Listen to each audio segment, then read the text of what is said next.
Hey everybody, it's Bruce here, Traveling with Bruce. Welcome to my channel. Today, check out these cruise ships from way above. Don't they look great?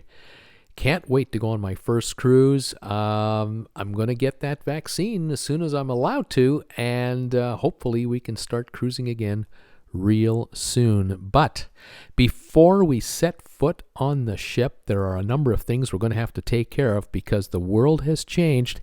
And I got a video for you today, the 10 things you're going to have to look into and take with you before you start cruising after you get your vaccine. Thank you, everybody, for being here today. Traveling with Bruce, supporting my channel, subscribing to my channel. Thanks for those of you who are making donations to my PayPal account. We haven't been paid advertising monies from YouTube since September. There's a glitch out there. I don't know how we're going to fix that, but thank you for keeping me on the air. Also, if you send a $10 donation, US or more, I'll send you one of these babies right here, the postcard from Traveling with Bruce out of Creston, British Columbia. And if you make a 33-cent a day commitment, join the sponsor member group for TWB, and you can pop in and see us twice a week for just exclusive sponsor member shows every Monday and Friday. And, of course, you're welcome anytime anyways. But thank you, all of you, for your support. I really do appreciate it. Well, let's talk about the new world order here. Things have changed dramatically, as we all know. And we are going to need to take things with us on cruises that we may not have thought of before. And we're probably going to have to take a look at a few other changes in our bookings before we consider going on a ship. And remember, we're not all the same age. Some of us are in our 30s. I wish I was. Some of us are 65 like me. Others are older. And so depending on how the vaccine is working for you and your underlying health conditions, you're going to have to keep in mind certain things that you're going to either need to do or need to bring with you. Here is number one, masks. You're going to have to bring masks on board cruise ships, even if you get your vaccine. You're going to need a mask every day that you're on the cruise. So if it's a 7-day cruise, you need 7 masks for each of you. So if it's a husband and wife, you need 14 masks minimum, and likely 1 mask for every day before and after the cruise before you get home. You need wipes. You need these hand wipes because you want to make sure your airplane seating area is clean. You want to make sure your cabin is clean. You got to have them. You're also going to have to get your hands on the liquid hand cream, portable. One of these, several of these Purells, the liquid disinfectant. You want to have that handy. The hand sanitizer. That's the word I'm looking for.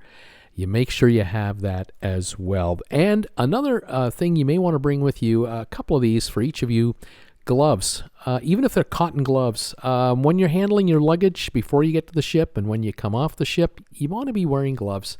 Everything you touch, you really just want to stay on top of it and, not be caught just, without these gloves. I think it's just a smart move. You're going to need to bring with you, I recommend, decongestant medications. If you're getting a stuffy nose from time to time, even though you're not ill, you're breathing through a mask all the time, you want to have clear sinuses. Make sure you have that. Very inexpensive to bring with you from home. You also want to have eye drops. Keep your eyes moist and keep them clean. Certainly, coming down to, say, the Caribbean with the sunny days and wind in your face when you're on the ship, you want to have eye drops as well. Another thing to consider, you should be wearing hats. Think about and make sure you are wearing hats, not only for protecting yourself from the sun, but just, when you're in a crowd of people and some folks are wearing masks and some aren't, you just want to minimize the ability for droplets to catch you. And they might be in your hair, and you adjust your hair, and you touch your eye, and next thing you know, you might have a virus. Just little precautions like that to sort of stay on top of it.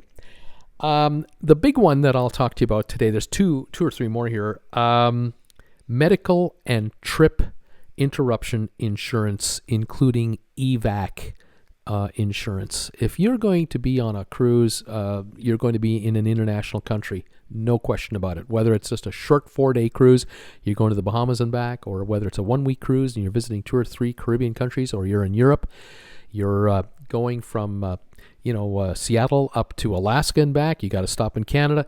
You might be dropped off at a port by the ship's doctors, because if you get ill, they may decide that you're unfit to keep sailing, and now you're stranded. We've had, I don't know how many stories I've done over the last several years about passengers who've been stuck in the middle of nowhere in a foreign country like Mexico, and they need a $2,000 to $5,000 cash deposit just to get into a hospital.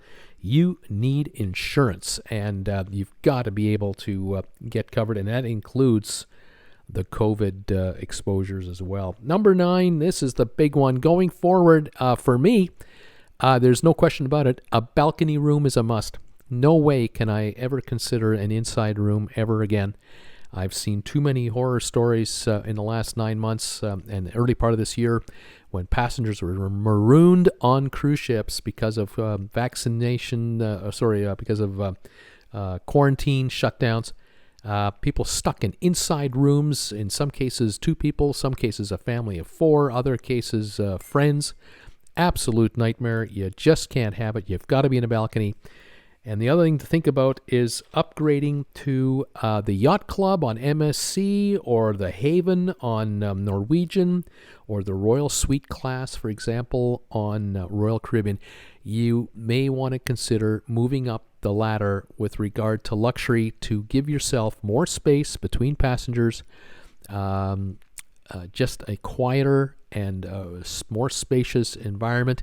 I cannot see myself going on a cruise in the future where I've got 4,000 passengers with me on a smaller deck area, lineups for everything, especially these bigger ships. I need the comfort of knowing that I've got a little bit of elbow room, and I'm just going to have to grin and bear it and come up with the money to pay for it.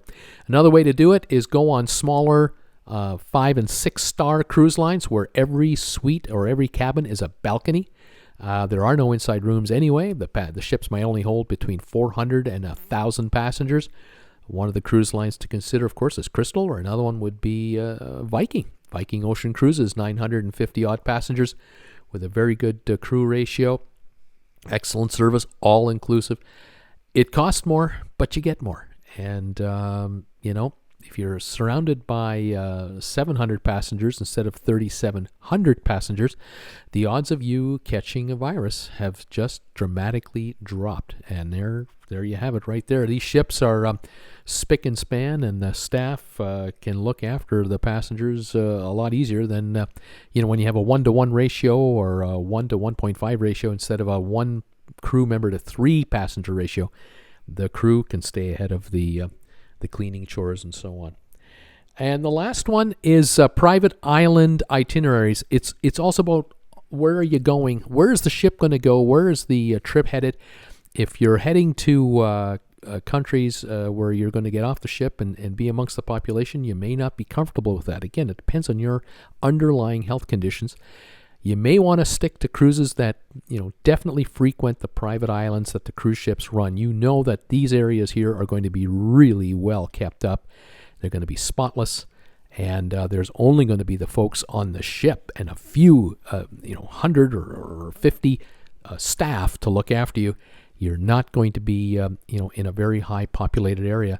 And when you're not on the island, no one else is either. And so there really is a less of a risk of catching anything there. Again, these are things to think about going forward. Once you get the vaccine, it isn't over. We got to think about how to preserve our health. And those were 10 items there to kind of think about. Hope you enjoyed the video, and thank you for joining me today. And again, thank you all of you who are supporting Traveling with Bruce. Appreciate all of your support. We'll talk to you next time, everybody. Bye for now.